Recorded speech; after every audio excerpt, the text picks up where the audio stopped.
गायों में मन से एक बार आसक्ति कर ले तो ठाकुर जी की प्राप्ति के लिए कोई प्रयास करने की आवश्यकता नहीं है, ठाकुर जी सहज में प्राप्त हो जाएंगे।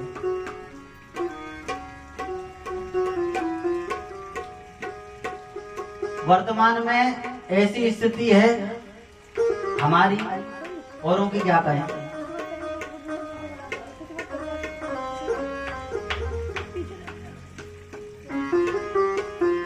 भगवान में भगवान नहीं दिखाई देते लोगों को।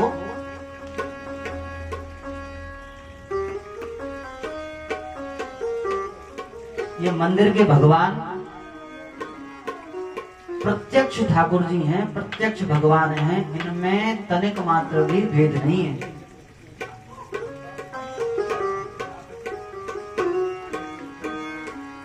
चार प्रकार के भगवान के व्यू हैं, स्वरूप हैं, उनमें अर्चा स्वरूप, अर्चा विग्रह भी प्रत्यक्ष भगवान का ही स्वरूप माना गया है। और गाय सर्वदेवमयी है।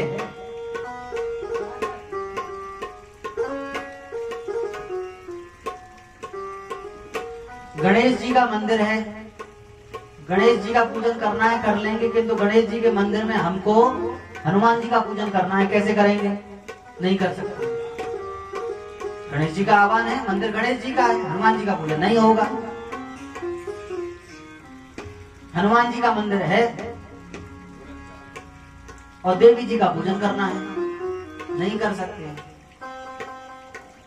किंतु गायों के अंदर समस्त देवी देवताओं का बिना आवाहन विसर्जन पूजन हो सकता है, होता है। क्योंकि जैसे भगवान अंग अंग प्रतिलागे कोट कोट ब्रह्मांड, इसी प्रकार गायों के शरीर में 33 कोटि देवी देवताओं का सहज वास है, नित्य वास है।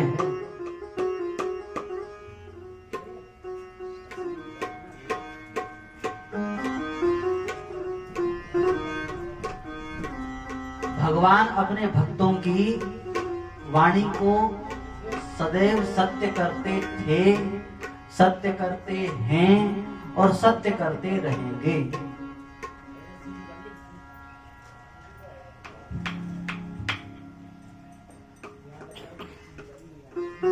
इन अर्चा विग्रह में और ठाकुर जी में नित्य स्वरूप में तनिक मात्र भी जो फल इनके दर्शन करने का है यहाँ, वही ठाकुर जी के प्रत्यक्ष दर्शन का फल है। बस मानो तो मैं गंगा मां हूं, ना मानो तो बहता पानी। अहम भक्त पराधीन, भगवान की प्रतिज्ञा है।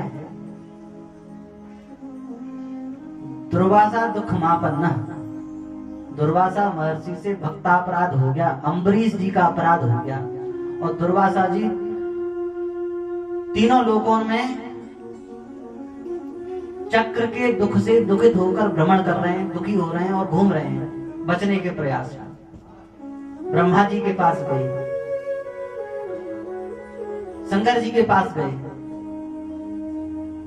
किसी ने नहीं बचाया। विष्णु भगवान के पास में गए, सोचा इनका सुदर्शन है, इनका सुदर्शन है तो ये तो बचा ही लेंगे। भगवान ने कहा अहम भक्त पराधीन, दुर्वासा जी मैं भक्तों के अधीन हूं।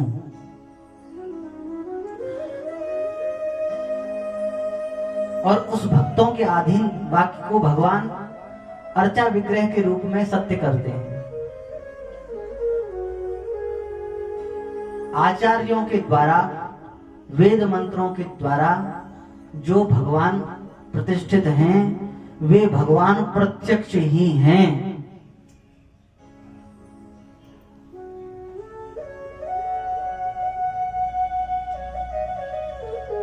आपके ठाकुर जी हैं, आप अपने ठाकुर जी को सवेरे 3 बजे खड़ा कर दो, जगा दो, तो ठाकुर जी ये नहीं कहेंगे कि हमें 3 बजे आपने जगा दिया, बहुत ठंड है, बहुत सर्दी है। और आप 12 बजे तक ठाकुर जी के पट बंद रखो, तो ठाकुर जी ये नहीं कहेंगे कि भैया आज तो बहुत अबीर कर ली। 12 बजे तक अभी ना भोग लगाया, ना आरती भई, ना कछु। अहम भक्त पराधीन, भगवान भक्तों के अधीन है इस स्वरूप में। जितना सहज सुलभ सरल भगवत प्राप्ति विग्रह के रूप में है भगवान के, वैसी प्राप्ति प्रत्यक्ष में भी नहीं है। प्रत्यक्ष प्राप्ति कितने समय के लिए होगी? घंटा, 2 घंटा, 1 दिन।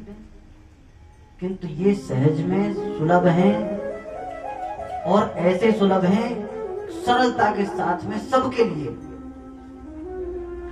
भगवान की बहुत तपस्या की जाए तब जाके भगवान की प्राप्ति होगी, पर उसको होगी जिसने तपस्या की है, जो पुण्यवान है।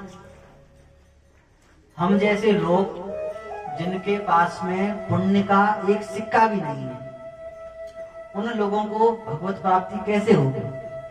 उन लोगों को भगवत प्राप्ति या विग्रह के रूप में होगी।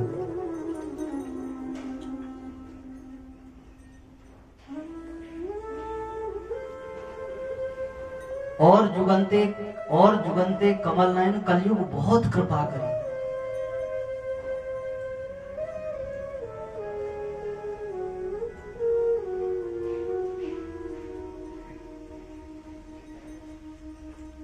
हमारे ब्रज के एक ठाकुर जी थे, साक्षी गोपाल जी नाम हुआ उनका।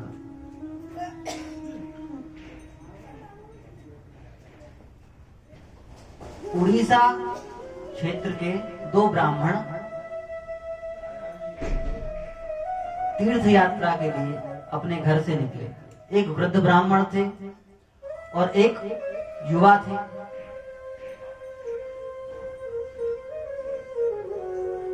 वे वृद्ध ब्राह्मण बद्रीनाथ में जाकर बीमार हो गए।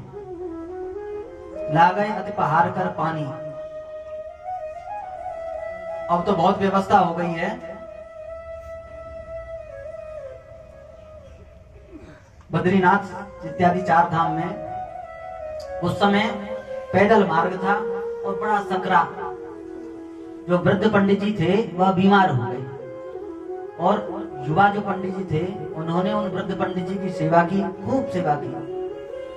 और वहां से फिर जब ठीक हो गए तो वहां से चलकर वृंदावन आए। और वृंदावन में हमारे गोविंद देव जी के पास में सिंहपुर हनुमान है ना, सिंहपुर हनुमान जी के पास में सामने की तरफ में जो क्षेत्र है उसे गोपाल जी का घेरा कहा जाता है। गोपाल जी के घेरा में, गोपाल जी के मंदिर में उनका आसन लगा। और उन वृद्ध पंडित जी ने, जो जवान पंडित जी थे, उनसे कहा, बेटा तुमने मेरी बहुत सेवा की है। इतनी सेवा आज के समय में अपनी संतान, अपने पुत्र भी अपने माता पिता की सेवा नहीं करते, पर तुमने की है। मैं इन गोपाल जी को साक्षी मानकर और अपनी पुत्री का वागदान तुम्हारे लिए करता हूं। वो पंडित जी, छोटे पंडित जी बोले, उन्होंने कहा, महाराज हमने आपकी सेवा विवाह के लोभ से थोड़ी ना की। हमने आपकी सेवा, तो हमारा दायित्व है। आप वृद्ध हैं, आप बड़े हैं, आपकी सेवा करना हमारा दायित्व है। बोले नहीं, अब तो मैंने गोपाल जी के सामने और वागदान कर दिया, वचन दे दिया। यहाँ से तीर्थ यात्रा करके पंडित जी अपने घर गए। पंडित जी ने अपने घर पे सब बात बताई कि तीर्थ यात्रा में हमारा स्वास्थ्य खराब हो गया था, हमने अपनी पुत्री का वागदान उन अमुक पंडित जी के लिए कर दिया है।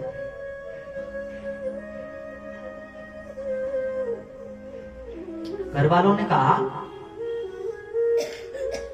आपको कुछ समझ में तो आता नहीं है, आपकी तो बुद्धि खराब हो गई बुढ़ापे में। उस छोटे ब्राह्मण के लिए, दरिद्र ब्राह्मण के लिए हम अपनी बहन, अपनी पुत्री देंगे? मना कर दो। पंडित जी ने कहा मैंने तो वचन दे दिया है।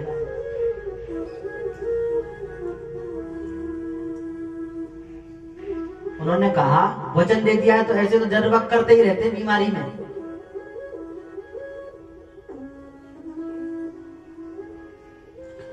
पंडित जी, बूढ़े पंडित जी, उन्होंने जो छोटे पंडित जी थे कहा, बोले घर वाले ऐसे ऐसे कह रहे हैं और मान नहीं रहे बात। उन्होंने कहा वैसे तो हमको विवाह की कोई आवश्यकता नहीं है, अपेक्षा नहीं है, पर आपने गोपाल जी को साक्षी रखकर यह बात कही थी और आपका धर्म, आप तीर्थ यात्रा करके आए हैं, आपके धर्म की रक्षा, मैंने आपके स्वास्थ्य की रक्षा तो की है, आपके धर्म की रक्षा भी मैं करूंगा।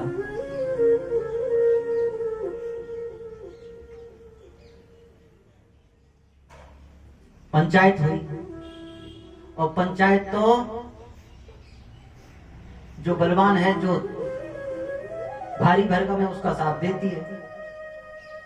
पंचायत भरी, पंचायत में पंच बैठे, पंचों ने कहा, बोले भाई इन पंडित जी ने अपनी पुत्री का वागदान किया है? बोले हाँ किया है। किसके साथ सामने किया है, कोई गवाह? बोले हाँ हमारे गोपाल जी हैं वृंदावन में। पंडित पंचों ने कहा गोपाल जी तो मूर्ति हैं और इसे विवाह से टालना चाहिए। तो बोले कोई गवाह है? बोले हाँ गोपाल जी गवाह हैं। समय तारीख निश्चित हो गई, इतनी तारीख को अगर तुम ले आओगे गोपाल जी को, और गोपाल जी आके गवाही देंगे? बोले हाँ देंगे। यदि गोपाल जी आकर गवाही दें तो तुम्हारा विवाह इसके साथ में हो जाएगा, अन्यथा ये पंडित जी स्वतंत्र हैं।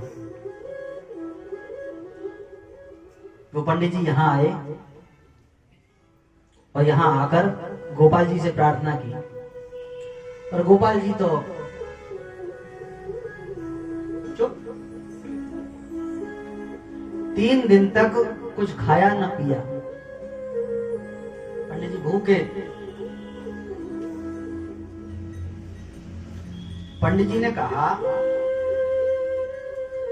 हमने सोचा था कि ठाकुर जी, गोपाल जी तो बहुत सीधे साधे ठाकुर जी हैं, पर आप इतने निष्ठुर हैं, इतने कठोर हैं, ये हमें नहीं पता था।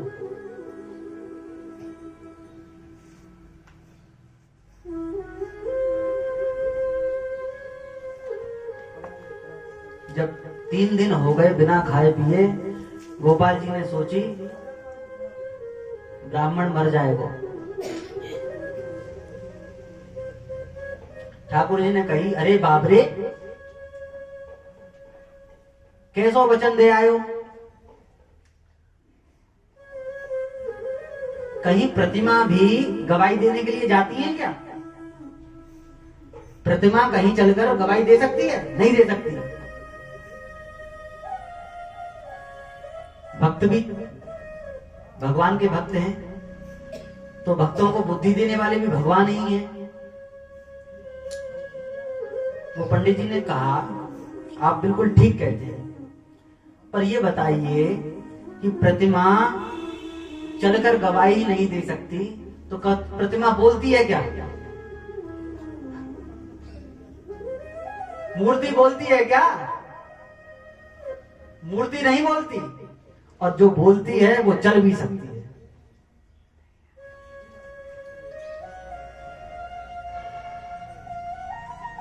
भगवान में कोई विश्वास करके देखे। ये घटना सतयुग, त्रेता, द्वापर की नहीं, कलयुग की, और अभी 400 साढ़े 400 वर्ष पुरानी घटना है।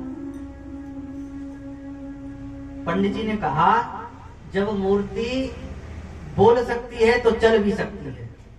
ठाकुर जी फंस गए। ठाकुर जी ने कही जो बोला सो फंसा।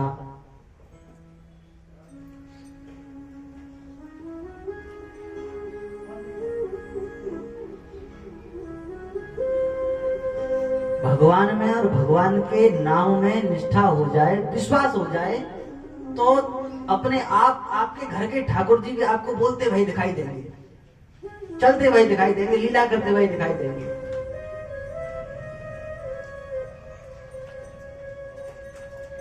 राम नाम अति मीठा है, नाम नाम अति मीठा है, राम नाम अति मीठा है, कोई गा के देख